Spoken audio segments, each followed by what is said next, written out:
ప్రాతినిధ్యం వహిస్తున్నటువంటి మంత్రి గారి మీద ఉంది. సరే, దాని వరకు వాళ్ళు వెళ్ళలేదు, దాని గురించి మాట్లాడట్లేదు.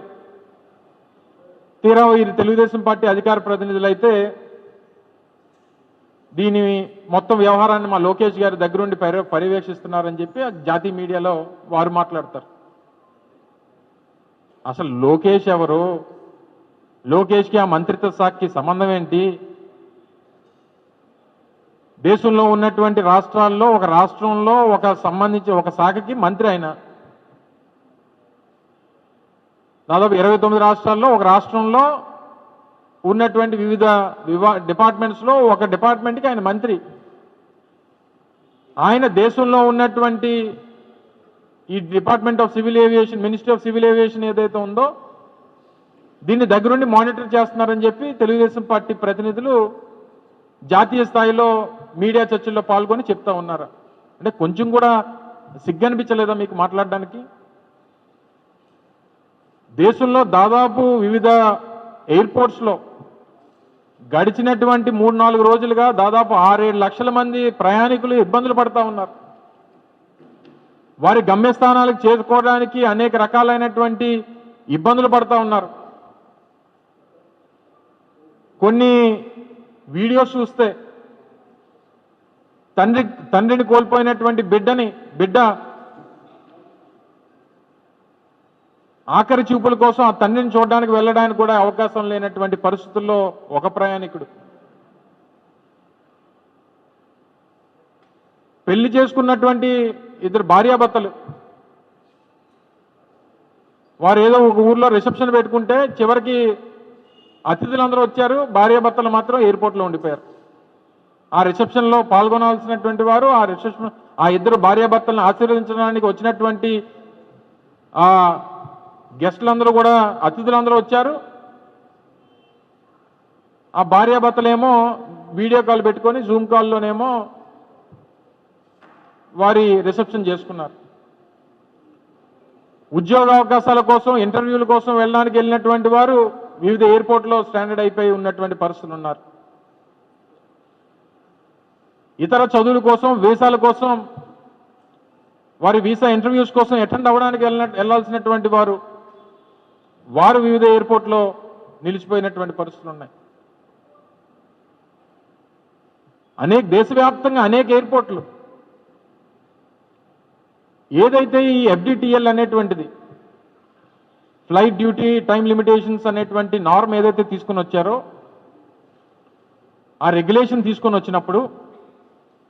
తీసుకొచ్చినటువంటి రెగ్యులేషన్ని ఇంప్లిమెంట్ చేస్తే వచ్చేటువంటి రిఫర్కేషన్స్ ఏంటి, రాబోయేటువంటి ఇబ్బందుల్ని ఏ రకంగా అసెస్ చేయాలి, దానివల్ల వచ్చేటువంటి ప్రయాణికులకి వచ్చేటువంటి ఇబ్బందులు ఏంటి అనేటువంటిది అసెస్ చేయాల్సినటువంటి బాధ్యత డిపార్ట్మెంట్ది. ఈరోజు నాకు తెలిసి దేశంలో ఉన్నటువంటి కమర్షియల్ ఫ్లైట్స్ మార్కెట్ షేర్లో ఇండిగో దాదాపు 65% ఉంది. 65% ఇండిగో దాదాపు 2200 సర్వీసులు నడుపుతుంది రోజుకి ఇండిగో సంస్థ. దాదాపు 4 నుంచి 5 లక్షల మంది ప్యాసింజర్స్ని వారి ఫ్లైట్స్లో ట్రావెల్ చేస్తుంటారు. అటువంటిది నిన్న దాదాపు 1000 ఫ్లైట్లు, మొన్న 1000 ఫ్లైట్లు, దానికి ముందు 500 ఫ్లైట్లు రోజువారీ క్యాన్సిల్ అయిపోతూ ఉన్నాయి. ఈ FDTL రెగ్యులేషన్స్ పెట్టినప్పుడు 36 గంటలను కాస్త రెస్ట్ టైం ఏదైతే పైలట్లకు ఉండేదో 36 గంటలు కాస్త 48 గంటలు చేశారు. 48 గంటలు చేసినప్పుడు 4000 మంది పైలట్లు ఉంటే ఈ నామ్స్ ప్రకారం ఇంకొక 800 మంది పైలట్లు ఎక్స్ట్రా కావాల్సినటువంటి పరిస్థితి వస్తుంది.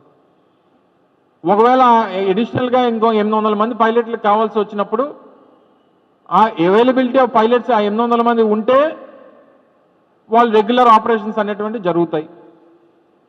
లేదు 800 మంది పైలట్లు అందుబాటులో లేరు, మా దగ్గర అవకాశం లేదు అన్నప్పుడు ఏం చేయాలి?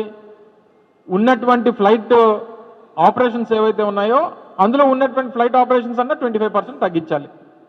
ఒకవేళ 2000 ఫ్లైట్లు రోజుకి నడిపితే కనీసం ఒక 500 ఆపరేషన్స్ కట్ చేసుకొని రూట్స్ కట్ చేసి 1500 చేస్తే ఉన్నటువంటి పైలట్స్ తాలూకా అవైలబిలిటీతో వారు ఆపరేషన్స్ అన్నీ కూడా నడిచేవి. దానికి ఏం చేశారు, రెగ్యులేషన్స్ తీసుకొని వచ్చి పైలట్ల సంఖ్య అనేటువంటిది లేరని తెలిసి ఇవ్వాల్సినటువంటి రూట్స్ ఏవైతే ఉన్నాయో అవన్నీ ముందుగానే అప్రూవల్ ఇచ్చేసి ఈరోజు మేము దగ్గరుండి మానిటర్ చేస్తున్నాం, వార్ రూములు పెట్టాం, కూర్చొని చూస్తున్నాం, చేస్తున్నాం అని అంటే ప్రజలు ఎంతమంది ఇబ్బంది పడతా ఉన్నారు దేశవ్యాప్తంగా. నాకు తెలిసి విశాఖపట్నంలోనే నిన్న 12 ఫ్లైట్లు క్యాన్సిల్ అయిపోయినాయి. ఈరోజు విశాఖపట్నం నుంచి హైదరాబాద్ వెళ్ళాలంటే ఫ్లైట్ టికెట్లు దాదాపు 26,000 నుంచి 30,000 రూపాయలు అమ్ముతా ఉన్నారు. వైజాగ్ నుంచి ఢిల్లీ వెళ్ళాలంటే 50,000 రూపాయలు చెప్తా ఉన్నారు ఒక పక్క వెళ్ళేటువంటి టికెట్. ఫ్లైట్ కాస్ట్ రెగ్యులేషన్ అనేటువంటిది లేదు. అది మంత్రి గారు ఏం చేస్తున్నట్టు నాకేం అర్థం అవ్వట్లేదు అసలు. కానీ నేను చూసేది ఏంటంటే మీరు కూడా మనం చూసేది ఏంటంటే వచ్చి పోయినప్పుడు విశాఖపట్నం, ఎందుకంటే పాపం వారు శ్రీకాకుళం వెళ్ళాలంటే వైజాగ్లో దిగి శ్రీకాకుళం వెళ్ళాలి. శ్రీకాకుళం వెళ్ళినప్పుడు వచ్చినప్పుడు ఆ మధ్యలో మేము నిర్మాణం మొదలుపెట్టినటువంటి ఆ భోగాపురం ఇంటర్నేషనల్ ఎయిర్పోర్ట్ దగ్గరికి వెళ్ళి నెత్తి మీద ఒక హెల్మెట్ పెట్టుకొని 4 రీల్స్ చేసుకొని వచ్చినప్పుడు ఒక 2 రీల్స్, వెళ్ళేటప్పుడు ఒక 2 రీల్స్. ఇంతకు మించి వారి దేశంలో విమానయాన మంత్రిగా, పౌర విమానయాన శాఖకు సంబంధించినటువంటి మంత్రిగా వారు సాధించింది ఏంటి? జూన్లో మేజర్ ఫ్లైట్ యాక్సిడెంట్, ఇప్పుడేమో లక్షలాది మంది ప్యాసింజర్స్ అవస్థలు. ఎప్పటి నుంచో నిర్మాణంలో ఉన్నటువంటి విజయవాడ ఎయిర్పోర్ట్ అథారిటీ ఆఫ్ ఇండియాది అది, ఆ ఎయిర్పోర్ట్, దాన్ని పరిశీలించడం ఎప్పుడు చూడాల. అది నత్తనడకన నడుస్తూ ఉంది. దాన్ని పూర్తి చేయాలనేటువంటి తాపత్రయం లేదు. రాజధాని అమరావతి, దానికి సంబంధించినటువంటి ఎయిర్పోర్ట్ ఏదైతే విజయవాడలో ఉందో దాని పురోగతి మీద పరిశీలన ఉండదు. భోగాపురం ఇంటర్నేషనల్ ఎయిర్పోర్ట్ కర్త కర్మ క్రియ అన్నీ కూడా వైఎస్ జగన్మోహన్ రెడ్డి గారు. దాదాపు 2,700 ఎకరాలు ఎక్వైర్ చేశాం. వారికి అందులో ఉన్నటువంటి 4-5 గ్రామాలను రీహాబిలిటేట్ చేశాం. వాళ్ళు రీహాబిలిటేట్ చేసి వాళ్ళకి కావాల్సినటువంటి దాదాపు 500 కోట్ల రూపాయలు వెచ్చించి వాళ్ళకి నిర్మాణాలు చేసి వాళ్ళకి కావాల్సినటువంటి కాంపెన్సేషన్స్ ఇచ్చాం. జిఎంఆర్ సంస్థకు సంబంధించినటువంటి నిర్మాణాలకి కావాల్సినటువంటి అప్రూవల్స్ అన్ని తీసుకొని వచ్చాం. ల్యాండ్ ఎక్వైర్ చేసి వాళ్ళకి హ్యాండ్ ఓవర్ చేశాం.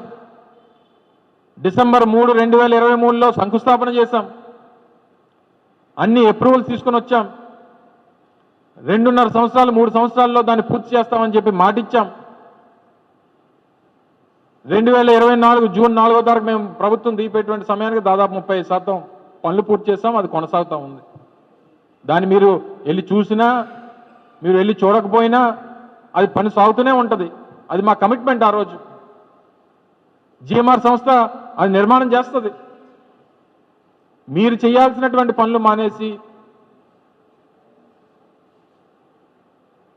కొన్నిసార్లు పాపం వారికి నాకు తెలిసి కేంద్ర మంత్రి, క్యాబినెట్ హోదా ఉన్నటువంటి మంత్రి, అంటే స్టేట్ మినిస్టర్స్ అంటే పక్కన పెడదాం, కేంద్ర మంత్రిగా ఉన్నటువంటి క్యాబినెట్లో ఉన్నటువంటి మంత్రి నాకు తెలిసి వారి ప్రోటోకాల్ ఈక్వల్ టు ఒక ముఖ్యమంత్రితో సమానమైనటువంటి ప్రోటోకాల్. చాలా ప్రోగ్రామ్స్ చూస్తున్నాం స్థానికంగా రాష్ట్ర ప్రభుత్వం నిర్వహిస్తున్నటువంటి చాలా కార్యక్రమాల్లో ముఖ్యమంత్రి గారు కొడుకు ఉంటారు తప్ప వేదిక మీద కేంద్ర మంత్రి గారినేమో కిందన కూర్చోబెడతారు. అంటే ఈయన కావాలని కూర్చుంటున్నాడా, వారు కూర్చోబెడుతున్నారా, లేదా మీ విలువ ఇంతే అని చెప్పి వారు అనుకుంటున్నారా? ఇలాగా అనేక సందర్భాల్లో వారు చంద్రబాబు నాయుడు గారిని, లోకేష్ గారిని జాకిలు పెట్టి లేపేటువంటి ప్రయత్నం చేస్తారు. పోనీ అదేమన్నా మన TV5 సాంబశివరావు గారు నిర్వహించేటువంటి అదేం డిబేటా, పోనీ వెళ్ళి లోకేష్ గారు అంత చూస్తున్నారు, దగ్గరుండి అంత మానిటర్ చేస్తున్నారు, ఫ్లైట్లు అన్ని సరైన సమయానికి వస్తున్నాయా లేవో అనేటువంటి పర్యవేక్షిస్తున్నారని చెప్పడానికి అదేమన్నా టీవీ5 సాంబశివరావు గారి షో అదేమన్నా? Republic TV, NDTV, times now, ఇలా దేశంలో అనేటువంటి ప్రముఖ నేషనల్ మీడియా ఛానల్స్లో వెళ్ళి మీరు లోకేష్ గురించి అక్కడ జాకీలు ఎత్తేటువంటి ప్రయత్నం చేస్తే మొత్తం అన్నీ కూడా ఏ రకంగా దేశవ్యాప్తంగా మనల్ని గౌరవిస్తున్నారో చూస్తున్నాం కదా. వాళ్ళకి నిన్న మొన్న లాస్ట్ 2-3 డేస్ నుంచి ట్విట్టర్ చూసినా, ఎక్స్ చూసినా, లేకపోతే ఫేస్బుక్ చూసినా, లేకపోతే ఇన్స్టాగ్రామ్ చూసినా మన భాగవతం అంతా కూడా బయటపడిపోతూ ఉంది. మరి కేంద్ర మంత్రులు ఏం చేస్తున్నట్టు? అసలు ఈ FDTL అనేటువంటి నామ్ చాలా ఇంపార్టెంట్. ఇది ఒక పైలట్కి 48 గంటల్లో రెస్ట్ ఇవ్వాలనేటువంటిది ఈ రెగ్యులేషన్, కోర్ట్ ఆర్డర్ బేస్ చేసుకొని రెగ్యులేషన్ అనేటువంటిది ఇంప్లిమెంట్ చేశారు. సహజంగా మన ఉత్తరాది మన దేశంలో ఫాగ్ కానీ లేకపోతే మంచు, జనరల్గా వింటర్స్లో ఢిల్లీలో ఎక్కువ మంచు ఉండడం వల్ల లేకపోతే ఇతర రాష్ట్రాల్లో కొంత మంచు ఎక్కువ ఉండడం వల్ల ఫ్లైట్ డిలేస్ అనేటువంటి సహజంగా జరుగుతూ ఉంటాయి. అటువంటిది ఈ FDTL నామ్స్ వచ్చినప్పుడు ఆ రూట్స్ తగ్గించుకోవడమో లేకపోతే ఉన్నటువంటి దాన్ని మెయింటైన్ చేసుకోవడం చేయడం మానేసి రెగ్యులర్ పర్మిషన్స్ ఇచ్చేస్తే ఈరోజు ఎంత పెద్ద ఇష్యూ అయిపోయింది దేశవ్యాప్తంగా, ప్రపంచవ్యాప్తంగా. దీని మీద ప్రపంచం అంతా చర్చించుకుంటుంది.